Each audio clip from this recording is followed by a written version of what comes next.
돌아오는 크리스마스를 맞이해서 선물 같은 컨텐츠를 준비했습니다. 제발 선물이라 생각해주세요. 아무튼 매년 이 무렵 산타 할아버지한테 선물 받으려고 눈 꼭 감고 잠들던 순수한 어린 시절이 있었는데 어른이 되고 보니 사실 산타 할아버지는 선물만 주고 생색만 내고 힘든 일은 다 루돌프가 했다는 생각이 드는 겁니다. 그도 그럴 것이 루돌프는 술록이에요. 술록들은 주행성이라 주로 낮에 활동함에도 불구하고 루돌프는 산타 할아버지 밑에서 밤새 극한 노동을 했습니다. 그렇다면 루돌프는 왜 산타 할아버지를 순순히 따라 나섰을까요? 그 이유는 바로 루돌프 코가 빨갛기 때문입니다. 엥? 뭔 소린가 싶으시죠? 여러분 다 아시다시피 술록은 일반적으로 코가 까만데 루돌프는 빨간 코라 왕따를 당하고 있었습니다. 바로 그때 루돌프를 순죽판 산타 할아버지, 심리학을 잘 아는 엄청나게 똑똑한 사람임이 분명합니다. 사회적 배척 이론이라는 걸 딱 적용해버린 거죠. 사회적 배척은 말 그대로 관계적으로 고립되거나 신체적 공격을 받거나 언어적으로 무시당하는 경우를 뜻합니다. 뭐야, 루돌프 생각보다 더 불쌍한 아이였잖아. 덧붙여 살펴보자면 아브라함 메슬로우는 인간의 욕구 위계 이론을 5단계 피라미드로 설명했는데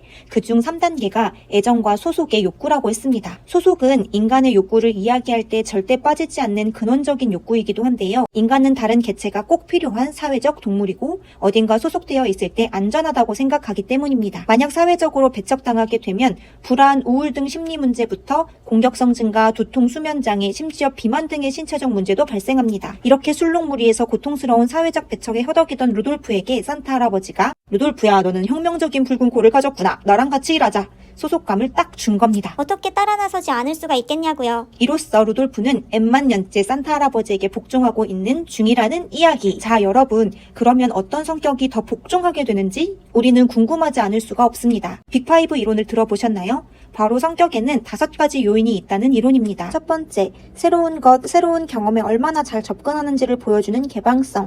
두 번째, 계획적인 삶을 사는 정도 또는 개인의 신뢰할 만한 정도, 성실성. 세 번째, 활력 있게 다른 사람들을 찾고 상호작용하는 외향성. 네 번째, 다른 사람과 어떤 방식으로 상호작용하는지를 보여주며 친화성이 높을수록 타인에게 우호적이라는 친화성. 마지막, 일상생활에서 부정적 정서를 경험하는 정도를 나타내는 신경성입니다. 뭐 요즘 MBTI다, 애니어그램이다 여러 가지 심리 검사가 있긴 하지만 요 빅5 성격 검사도 꽤나 핫했더랬죠. 살펴본 5가지 요인이 서로 다양한 수준으로 조합되면 하나의 성격을 이룬다고 하고 이는 다채로운 개인의 성격 특징으로 나타납니다. 자, 그럼 여기서 우리의 루돌프는 성실성과 친화성이 두드러지게 높을 수 있다는 추론. 그런데 이러한 성격적 측면만으로 사람들은 살아갈 수가 없습니다.